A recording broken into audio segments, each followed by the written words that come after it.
Oke guys, welcome back to Daily Charting with Toshi, di mana kita akan daily chart your favorite cryptocurrencies. Oke, dalam 24 jam terakhir, crypto Asia Market meningkat sebesar 2,7%. Dengan total market cap mencapai 1,67 triliun US dollars, dengan peningkatan Bitcoin dominan sebesar 0,17% dan peningkatan volume sebesar 22,11% ya.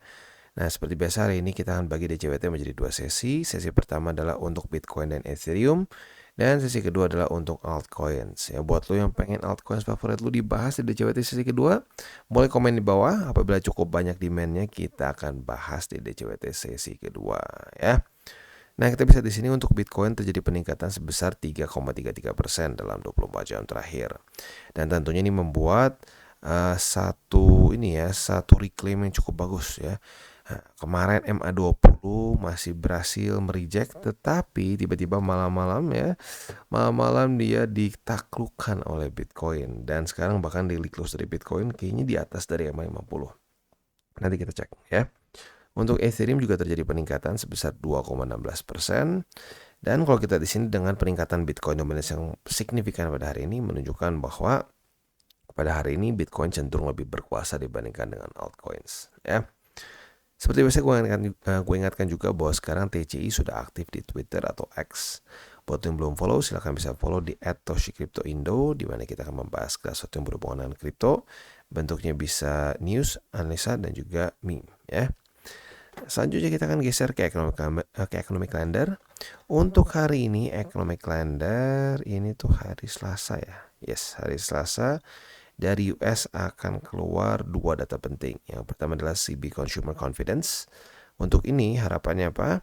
Harapan kita itu adalah dia lebih rendah daripada ekspektasi, karena a lower than expected reading should be taken as negative or bearish for the USD ya.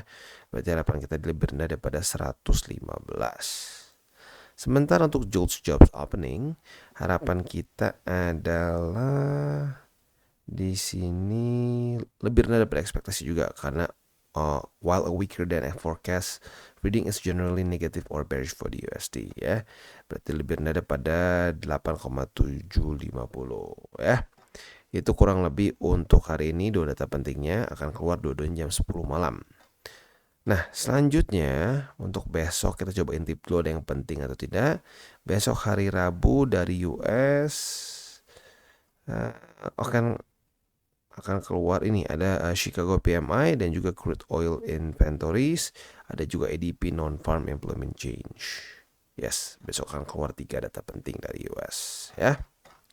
Oke. Next kita akan geser ke news, dan news ini technically speaking dari Amerika ya, di mana Google sudah menghentikan ban untuk crypto ads sejak 5 tahun lalu ya. Seperti kita bisa di sini sudah ada ETF spot yang masuk ke iklan dari Google. Di sini ada FunEgg dan juga ada iShares ya. Buat lo yang nggak tahu, ini sudah dilakukan sejak 2018, lebih tepatnya Maret 2018. Nah, itu juga bersama dengan Facebook yang memban cryptocurrency related advertisement. Nah, tetapi sekarang seperti yang kita bisa lihat sudah mulai keluar iklan-iklan yang berhubungan dengan kripto di Google. Artinya ban ini sudah diselesaikan ya. Nah, ini artinya bagus ya. Artinya ini mungkin menunjukkan bahwa cryptocurrency market sudah mulai semakin mature ya, which is good. Next kita akan geser ke analisis di Twitter. Ini adalah LSMA ya, atau monthly least square moving average. Nah, ini adalah satu statistik yang lumayan ngeri-ngeri sedap nih. Setiap kali selalu terjadi retest ya. Tepatnya itu terjadi retest di disebutnya apa di sini ya? Di sini itu disebutnya mid apa gitu ya, mid something. Tapi intinya sebelum dia lanjut ke ke movement yang lebih besar ya, dari cycle ke cycle ya, di 2013, 2016, sini di 2020 yang terjadi apa? Terjadi retest ya, terjadi retest ke least square moving average ya. Nah, pertanyaannya sekarang ada di mana? Sekarang LSMA ini ada di angka 30.358. Tetapi sesuai dengan moving average yang lain juga, ini pelan-pelan naik gitu. Jadi technically speaking bisa aja dia stay dulu lama di sini, ini naik ke atas baru dia mantul dan lanjut lagi ya. Jadi kalau kita di sini mungkin satu-satunya yang sedikit keluar dari statistik adalah di 2020 di mana dia terjadi Black Swan event, dia sempat bukan weekly tapi sempat daily close. Ini kayaknya weekly ya. Oh nggak, sorry, ini monthly. Dia sempat monthly close sedikit di bawah dari LSMA. Tapi lagi-lagi ini masuknya ke suatu Black Swan event ya, jadi sedikit berbeda lah. Kalau dari kasus-kasus sebelumnya hanya terjadi retest di sini ya. Oke, jadi intinya apa? Walaupun sekarang cryptocurrency market sedang lagi meningkat lagi ya, BTC sedang meningkat ke angka 43.500-an dan seterusnya, kita tetap harus tetap waspada ya. Ada possibility dia tetap bisa koreksi cukup dalam begitu, karena statistik ini cukup ini ya. 2 dari 3 itu dia retest ke LSMA begitu ya. Oke. Jadi kurang lebih seperti itu. Selanjutnya kita akan geser ke TA kita. Untuk Bitcoin kita bisa di sini ya, dia ternyata berhasil reclaim MA20, 50, bahkan dia berhasil juga mereclaim 43.258. Ini gila juga ya. Apakah ini mulai satu momentum baru ya? Jelas kalau menurut gue ini minimal adalah retest yang cukup signifikan gitu ya. Karena kalau kita lihat di sini jelaskan sebelumnya lower low, lower high, lower low, lower high, lower low. Di sini membuat suatu higher high. Nah, gue udah bilang kan dari zaman di sini nih. Ini ada kemungkinan bisa berubah struktur, ya ada kemungkinan bisa reversal. Tapi PR besarnya adalah MA20. Ternyata ya kemarin tanggal 29 bukan cuma dia berhasil tembus 20 tapi tembus 50 dan juga struktur resisten di 43.258. Jadi bukan cuma menyelesaikan PR-nya tapi lebih gitu ya. PR bulan-bulan depannya udah dia kerjain duluan, which is really good ya. Nah, sekarang harapan gue adalah dia bisa tetap daily close di atas dari 43.258. Jadi PR-nya adalah bertahan di price range ini nih ya. Bertahan di price range ini, pelan-pelan mungkin membuat suatu lower high dan higher high lagi ya. Sorry, bukan lower high tapi higher low, sorry kebalik. Higher low dan higher high ya. Itu kurang lebih untuk Bitcoin. PR-nya di ini ya, di daily. Kemarin dia rally 3%-an. Oke, dan selanjutnya kita geser ke weekly. Untuk weekly, bull support band di mana sih?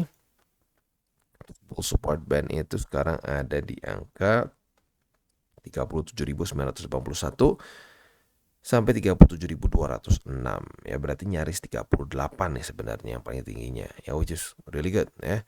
Dan bisa dibilang Bitcoin cukup berhasil ya bertahan di sini cukup lama sampai bull support band menjemput. Nah, semoga dia terus bisa bertahan di sini, bull support band menjemput dan twing mantul ya. Itu harapan gua untuk Bitcoin ya. Oke, jadi kurang lebih seperti itu. Selanjutnya kita akan geser ke indeks dolar. Untuk indeks dolar kita bisa di sini good newsnya apa? Ini sudah market open ya, sudah market open dan tetap masih reject oleh MA200 ya. Nah, jadi ini sudah berkali-kali. Semoga ya data-data malam ini bisa membantu supaya dia membuat movement yang bearish ke bawah ya. Minimal retest MA20 dulu deh ya. Retest MA20 kalau bisa terus lanjut membuat lower low ya. Itu kurang lebih harapan gue untuk indeks dolar. Selanjutnya kita akan masuk ke buy limit. Tetapi sebelum kita masuk ke buy limit, seperti biasa gue akan disclaimer dulu bahwa semua konten dari TCI bukanlah financial advice. Ini semua bentuknya adalah edukasi. Lalu bagaimana cara untuk mendukung TCI? Ada banyak caranya. Lo bisa like our video, bisa share our video, atau juga bisa menggunakan link referral kita di bawah ya. Dan sebelum kita lanjut, seperti biasa gue ingatkan juga hati-hati dengan scammers yang menggunakan nama TCI untuk menggalang dana, untuk bikin grup VIP dan seterusnya. Karena kita tidak pernah buat grup VIP dan tidak juga buat grup trading bersama gitu ya, kumpulin dana, nggak ada ya. Oke, sekarang kita akan dengar dulu pesan-pesan dari sponsor kita pada hari ini. Oke, today's video is brought to you by Bybit. Dimana di Bybit ini kita bisa melakukan berbagai macam hal ya, mulai dari yang newbie sampai yang sudah advance. Buat mungkin lo merasa bahwa aduh bang, gue masih nggak ngerti nih TA, gue masih nggak ngerti charting dan seterusnya, tapi pengen akumulasi, pengen DCA murni, bisa lo tinggal masuk ke sini one click buy, dimana lo bisa pilih lo mau pakai apa ya fiatnya, lo tinggal pilih juga asetnya apa ya. Misalkan lo pengen akumulasi BTC, misalkan setiap hari Senin jam 7 pagi, misalkan gue pengen akumulasi BTC sebesar 100.000 rupiah misalkan ya, lu bisa langsung lakukan di sini, bisa peer to peer, bisa Dana, Bank BRI dan lain-lain. Ini gila ya, bisa pakai BCA Mobile dan seterusnya. Jadi Bybit ini memang cocok banget buat orang-orang yang tinggal di Indo ya, bisa langsung pakai bank-bank yang memang sudah biasa kita pakai di Indo ya. Nah, buat yang intermediate sampai advance juga di sini ada spot, nah, dan juga ada leverage tokens, dan tentu juga ada derivatives trading, di mana kita bisa menggunakan kontrak yang USDT maupun USDC.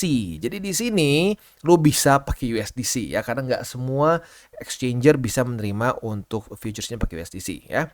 Dan tentu juga lo bisa earning bunga juga dari kripto lo dan lain-lain.